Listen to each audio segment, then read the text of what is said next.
ಸ್ವರ್ಗದಲ್ಲಿ ದೇವೇಂದ್ರ ದೂರ್ವಾಸ ಮುನಿಗಳ ಶಾಪದ ಫಲವಾಗಿ ರಾಜಭ್ರಷ್ಟನಾಗ್ತಾನೆ.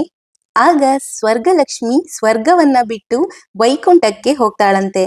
ಇದರಿಂದ ದೇವಲೋಕಕ್ಕೆ ದಾರಿದ್ರ್ಯ ಕಾಡುತ್ತೆ. ಆಗ ದೇವತೆಗಳೆಲ್ಲರೂ ಸೇರ್ಕೊಂಡು ವೈಕುಂಠವಾಸಿ ಮಹಾವಿಷ್ಣುವಿನ ಮೊರೆ ಹೋಗ್ತಾರೆ. ಆಗ ಮಹಾವಿಷ್ಣು, ನೀವು ಮತ್ತೆ ರಾಕ್ಷಸರು ಸೇರಿ ಸಮುದ್ರ ಮಂಥನವನ್ನ ಮಾಡಿ ಅಂತ ಹೇಳ್ತಾನೆ. ಭಗವಾನ್ ಮಹಾವಿಷ್ಣು ಹೇಳಿದ ಹಾಗೆ ಅಮೃತವನ್ನ ಪಡೆಯೋದಕ್ಕೋಸ್ಕರ ಸಮುದ್ರ ಮಂಥನವನ್ನ ಮಾಡಲಾಗುತ್ತೆ. ರಾಕ್ಷಸರು ಮತ್ತು ದೇವತೆಗಳು ಸೇರಿ ಸಮುದ್ರ ಮಂಥನವನ್ನ ಮಾಡೋದಕ್ಕೆ ಮಂದಾರ ಪರ್ವತವನ್ನ ಕಡಗೋಲನ್ನಾಗಿ ಮಾಡ್ಕೊಂಡು, ವಾಸುಕಿಯನ್ನ ಹಗ್ಗವನ್ನಾಗಿ ಮಾಡ್ಕೊಂಡು ಸಮುದ್ರ ಮಂಥನವನ್ನ ಮಾಡ್ತಾರೆ. ಇದರಿಂದಾಗಿ ಕ್ಷೀರಸಾಗರದಲ್ಲಿ ಪರಿಶುದ್ಧವಾದ ಶ್ವೇತವರ್ಣದ ಮಹೇಂದ್ರನ ಸಂಪತ್ ಸ್ವರೂಪಿಣಿಯಾದ ಮಹಾಲಕ್ಷ್ಮಿ ಹುಟ್ಟಿ ಬರ್ತಾಳೆ. ಹೀಗೆ ಸಮುದ್ರ ಮಂಥನದಲ್ಲಿ ಹುಟ್ಟಿರೋ ಮಹಾಲಕ್ಷ್ಮಿಯನ್ನ ಕ್ಷೀರ ಸಮುದ್ರ ಸಂಭವೆ, ಸಮುದ್ರ ರಾಜನ ಪುತ್ರಿ, ಚಂದ್ರನ ತಂಗಿ, ಕಮಲದಲ್ಲಿ ಆವಿರ್ಭವಿಸಿದವಳು ಅಂತಲೂ ಕರೀತಾರೆ. ಹೀಗೆ ಹುಟ್ಟಿದ ಮಹಾಲಕ್ಷ್ಮಿ ಮಹಾವಿಷ್ಣುವನ್ನ ಮದುವೆಯಾಗ್ತಾಳೆ. ವಿದ್ಯೆಗೆ ಬ್ರಹ್ಮನ ಮಡದಿ ಸರಸ್ವತಿ ಅಧಿದೇವತೆಯಾದರೆ, ಸುಖ ಸಂಪತ್ತಿಗೆ ವಿಷ್ಣುವಿನ ಪತ್ನಿ ಮಹಾಲಕ್ಷ್ಮಿಯೇ ಅಧಿದೇವತೆ. ಒಮ್ಮೆ ಶಿವ ಪಾರ್ವತಿ ಇಬ್ರು ಕೂತು ಮಾತನಾಡ್ತಾ ಇರುವಾಗ ಪಾರ್ವತಿ ದೇವಿ ಕೇಳ್ತಾಳಂತೆ, ಲೋಕದಲ್ಲಿ ಎಲ್ಲಾ ಸುಖಗಳನ್ನು ಕೊಟ್ಟು ಭಕ್ತರ ಕಷ್ಟವನ್ನು ಪರಿಹರಿಸಿ ಸಕಲ ಸೌಭಾಗ್ಯಗಳನ್ನು ಕೊಡುವಂತಹ ವ್ರತ ಯಾವುದು ಅಂತ ಕೇಳ್ತಾಳೆ. ಆಗ ಶಿವ ಹೇಳ್ತಾನೆ, ವ್ರತಗಳಲ್ಲಿ ಶ್ರೇಷ್ಠವಾದದ್ದು ವರಮಹಾಲಕ್ಷ್ಮಿ ವ್ರತ. ಆಗ ಪಾರ್ವತಿ ದೇವಿ, ಅದ್ಹೇಗೆ ಈ ವ್ರತ ಅಷ್ಟು ಶ್ರೇಷ್ಠವಾದದ್ದು ಅಂತ ಕೇಳಿದಾಗ ಸ್ವತಃ ಶಿವನೇ ಈ ವ್ರತದ ಹಿನ್ನೆಲೆಯನ್ನ ಹೇಳೋದಕ್ಕೆ ಶುರು ಮಾಡ್ತಾನೆ. ಕುಂಡಿನ ಅನ್ನೋ ಒಂದು ಊರಲ್ಲಿ ಚಾರುಮತಿ ಅಂತ ಒಬ್ಳು ಬಡ ಮಹಿಳೆ ಇರ್ತಾಳೆ. ಅವಳಿಗೆ ತುಂಬಾ ಬಡತನ ಇರುತ್ತೆ. ತನ್ನ ಅತ್ತೆ ಮಾವಂದಿರು ಕಾಯಿಲೆಯಿಂದ ನರಳ್ತಾ ಇರ್ತಾರೆ.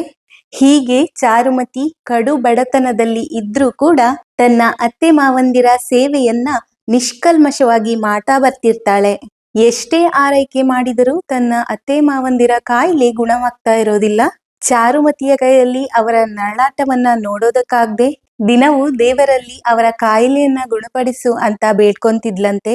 ಹೀಗೆ ಒಂದು ದಿನ ಚಾರುಮತಿ ನಿದ್ರೆಯಲ್ಲಿದ್ದಾಗ ಕನಸಿನಲ್ಲಿ ಮಹಾಲಕ್ಷ್ಮಿ ಕಾಣಿಸಿಕೊಂಡು ಚಾರುಮತಿಗೆ ಹೇಗೆ ಹೇಳ್ತಾರೆ, ಚಾರುಮತಿ, ನೀನು ಅತ್ತೆ ಮಾವಂದರಿಗೆ ಮಾಡ್ತಾ ಇರೋ ನಿಷ್ಕಲ್ಮಶವಾದ ಸೇವೆ, ಹಾಗೆ ನೀನು ದೇವರ ಮೇಲಿಟ್ಟಿರುವ ಅಪಾರ ಭಕ್ತಿಗೆ ಮೆಚ್ಚಿದ್ದೇನೆ. ನೀನು ಶ್ರಾವಣ ಮಾಸದ ಹುಣ್ಣಿಮೆಗೂ ಮೊದಲು ಬರುವಂತಹ ಶುಕ್ರವಾರದಂದು ನನ್ನನ್ನ ಪೂಜಿಸು. ನಾನು ನಿನಗೆ ಒಳ್ಳೆಯದನ್ನ ಮಾಡ್ತೇನೆ, ಹಾಗೆ ನಿನ್ನ ಎಲ್ಲಾ ಇಷ್ಟಾರ್ಥವನ್ನ ನೆರವೇರಿಸ್ತೇನೆ ಅಂತ ಹೇಳ್ತಾಳೆ. ಸ್ವತಃ ಮಹಾಲಕ್ಷ್ಮಿಯೇ ತನ್ನ ಕನಸಿನಲ್ಲಿ ಬಂದು ಆಶೀರ್ವದಿಸಿದ್ದಕ್ಕೆ ಸಂತೋಷಗೊಂಡ ಚಾರುಮತಿ ತನ್ನೆಲ್ಲಾ ಬಂಧು ಮಿತ್ರರನ್ನ ಕರೆದು ತನ್ನ ಕನಸಿನ ಬಗ್ಗೆ ಹೇಳ್ತಾಳೆ. ಹಾಗೆ ಎಲ್ಲರನ್ನೂ ಕರೆದು ಶ್ರಾವಣ ಮಾಸದ ಪೌರ್ಣಮಿಗೂ ಮುಂಚೆ ಬರೋ ಶುಕ್ರವಾರದಂದು ಶ್ರದ್ಧಾ ಭಕ್ತಿಯಿಂದ ಮಹಾಲಕ್ಷ್ಮಿಯ ಆರಾಧನೆ ಮಾಡ್ತಾಳೆ. ಇದಾದ ಸ್ವಲ್ಪ ದಿನಗಳಲ್ಲಿ ಅವಳ ಬಡತನವೆಲ್ಲ ನೀಗಿ ಅವಳ ಅತ್ತೆ ಮಾವರ ಕಾಯಿಲೆಗಳು ವಾಸಿಯಾಗಿ ಸಕಲ ಆಯುರಾರೋಗ್ಯ ಐಶ್ವರ್ಯವಂತಳಾಗಿ ಹಲವಾರು ವರ್ಷ ಸುಖದಿಂದ ಜೀವನ ನಡೆಸ್ತಾಳೆ. ಚಾರುಮತಿಗೆ ವರವನ್ನ ಕೊಟ್ಟು ಆಶೀರ್ವದಿಸಿದ್ದಕ್ಕಾಗಿ ಮಹಾಲಕ್ಷ್ಮಿ ವರಮಹಾಲಕ್ಷ್ಮಿ ಆಗ್ತಾಳೆ.